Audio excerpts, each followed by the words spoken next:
plunge straight into it. Thank you. I think we have to thank the President for having a panel on such a critical topic. And as we've heard from Professor Dyer, who at the ISA also there is this issue. Okay.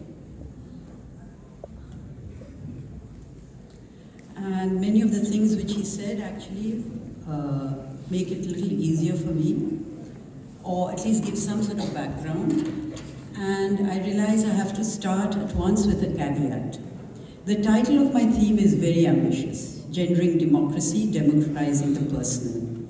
Because in its full scope, it requires that I bring in every social, and that also in its broadest sense of the social and political relation, every relation that makes society.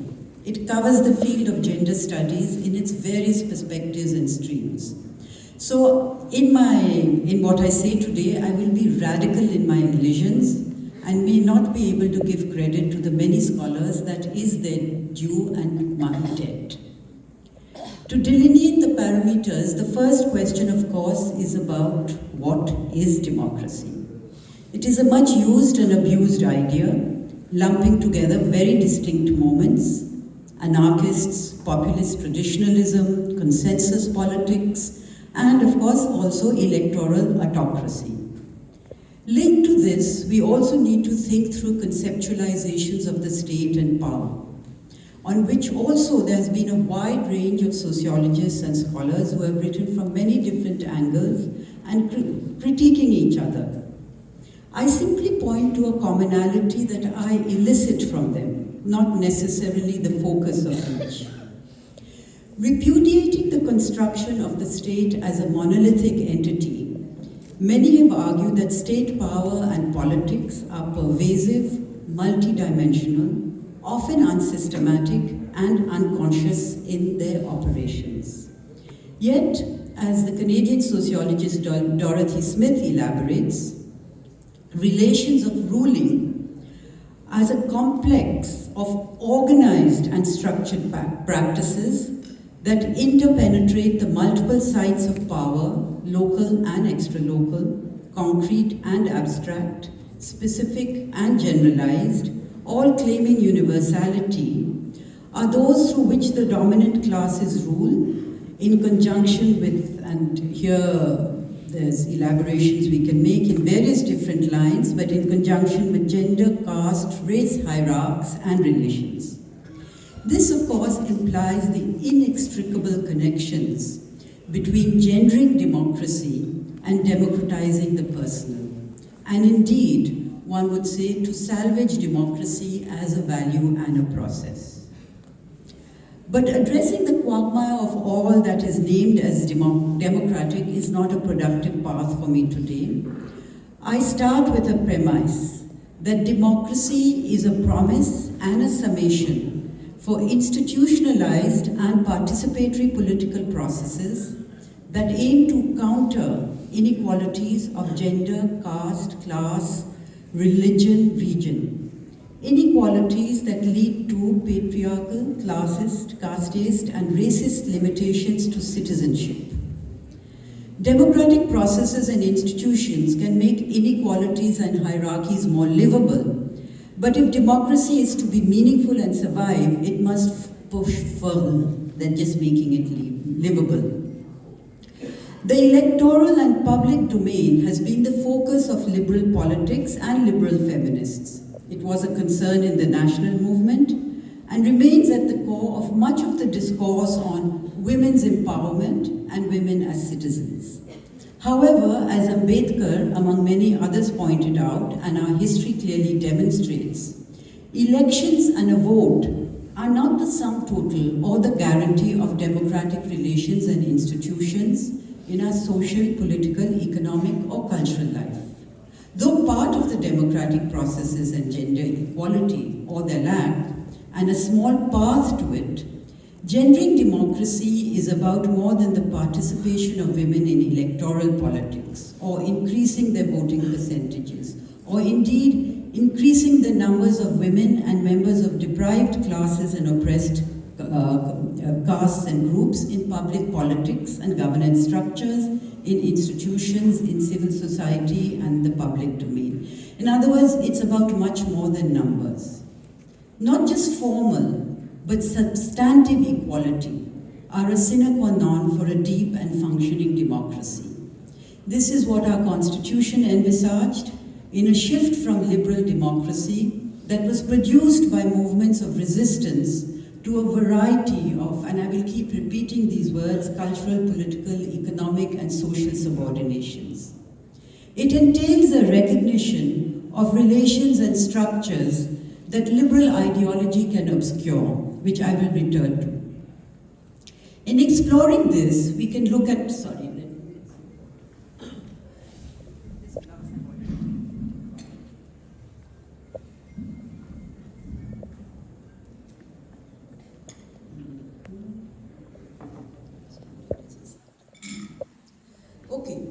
In exploring this, we can look at diverse moments and movements.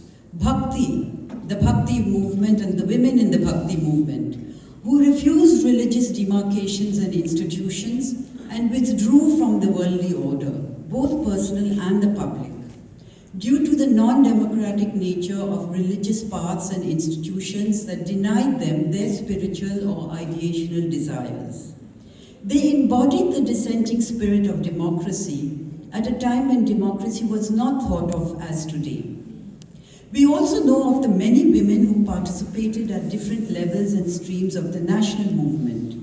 Many who thought that with political freedom, with political independence from British colonialism, would come democracy, the right to vote and work and choose, and equality in various dimensions of the personal. There were also those who knew that the struggle for democracy and equality would not be over with formal political freedom due to the intersecting structures of class, caste, gender inequalities, and religious hierarchies and theologies. New ways of living in the personal were central to their political activism and resistance, even if subsequently many were caught back into their personal domains of custom and duty. For the structural divisions of gender in both private and public had not been undermined. We also know of the many renowned and brilliant women intellectuals, artists, authors, political activists, elected representatives of the last 100 years.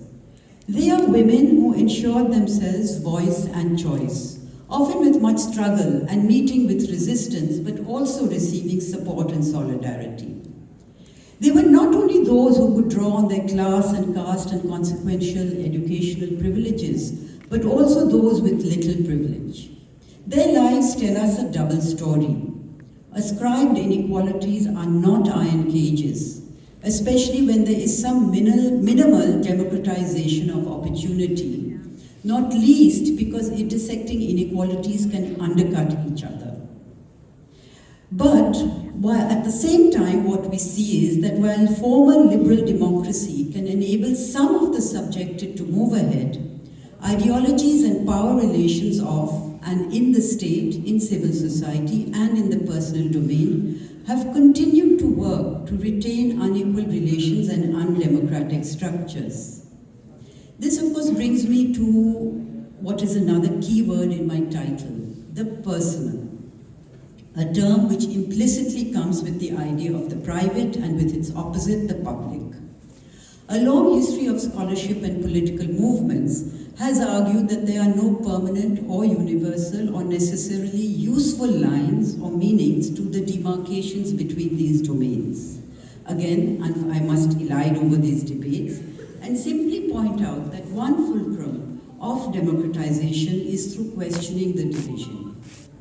The domains have been passed in liberal ideology and philosophy, according to Wendy Brown, as the public domain of civil society and state institutions in which civic, political, and economic rights and rationality operate, and the private domain of familial relations, where the intimate, the personal are present, where we have love, custom, and duty as the reigning ideas.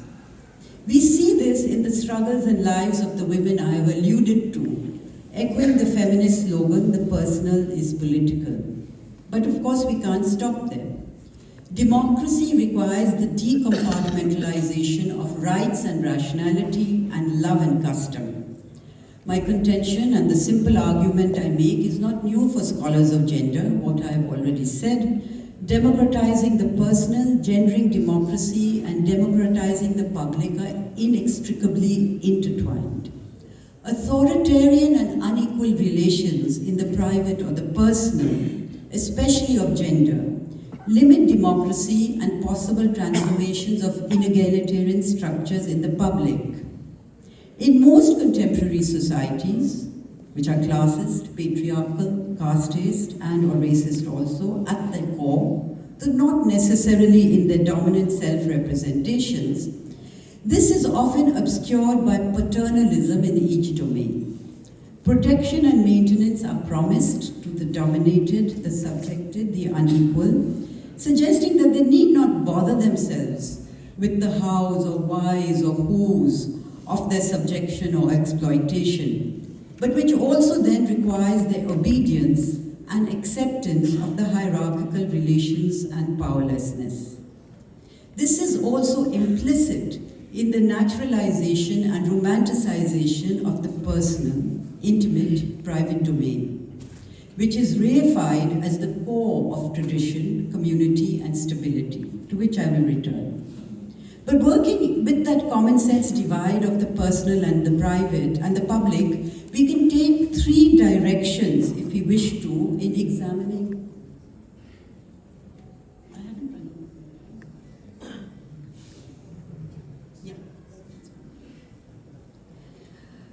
So taking that common sense divide, I'm suggesting there are three ways in which we could proceed, which we could focus. The first is to look only at the personal. And this takes us to the relations, formations, institutions of gender, of age, of filial and kinship ties, of intimacy, sexuality, and reproduction.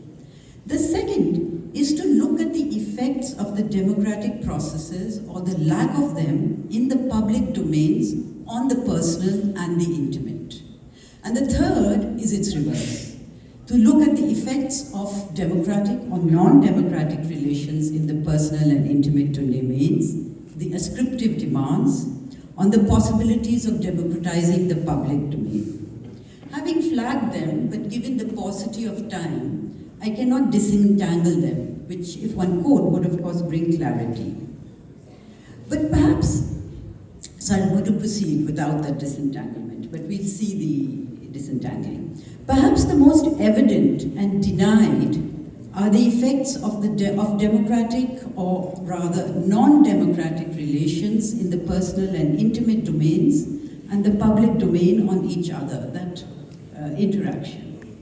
The hierarchies, inequalities, and relations of power in the personal domain, tied to what I've mentioned, gender, age, filial and kinship ties, sexuality, reproductive relations, enter the public domain. And indeed, in much of the conversation, mainstream conversation, they are expected to do so. They make family, these relations make family, and in the hegemonic discourse, family can only be good. So not only are they mobilized to shape opinion and lines of decision-making, of respect and dignity, they're used to justify the differentials of power and position. They're used to assert the inability of non-men, kin juniors, the young, and pregnant and child-carrying women to be effective in various parts of the public domain.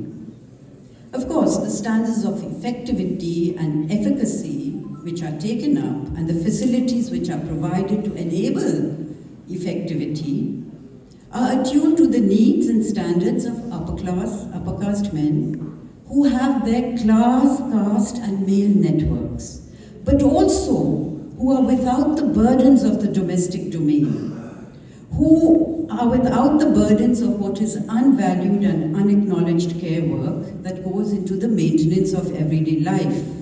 Even though without the last, none of them would be able to work, nor would any society, group or humanities as a whole even survive. That burden is women's natural duty, their personal responsibility, and it must have priority over their public life and their access to democracy.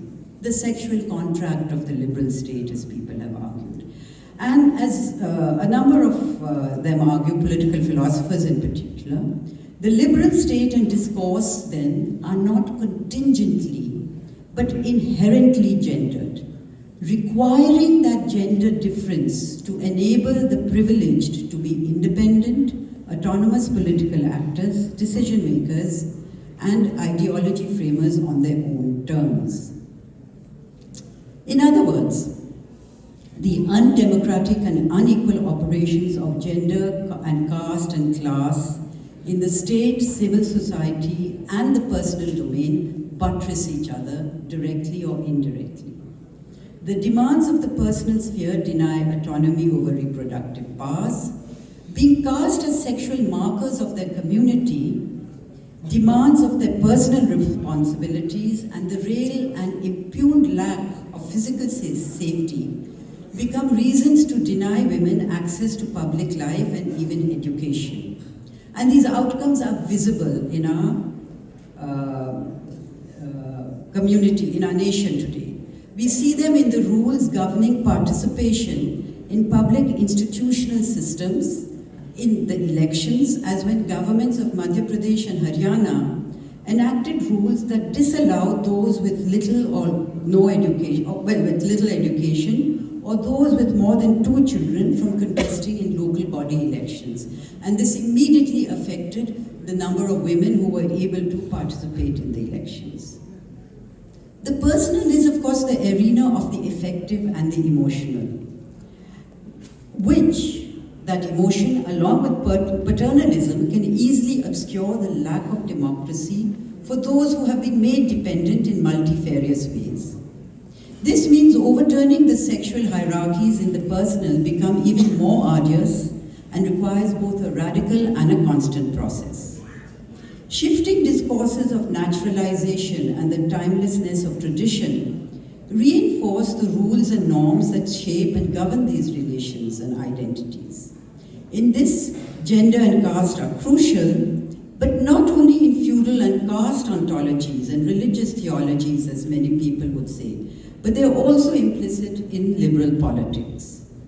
The natural family is essential to stability, culture, and tradition, we are told, and it remains the limits in the ruling regime discourses on women's empowerment that we hear.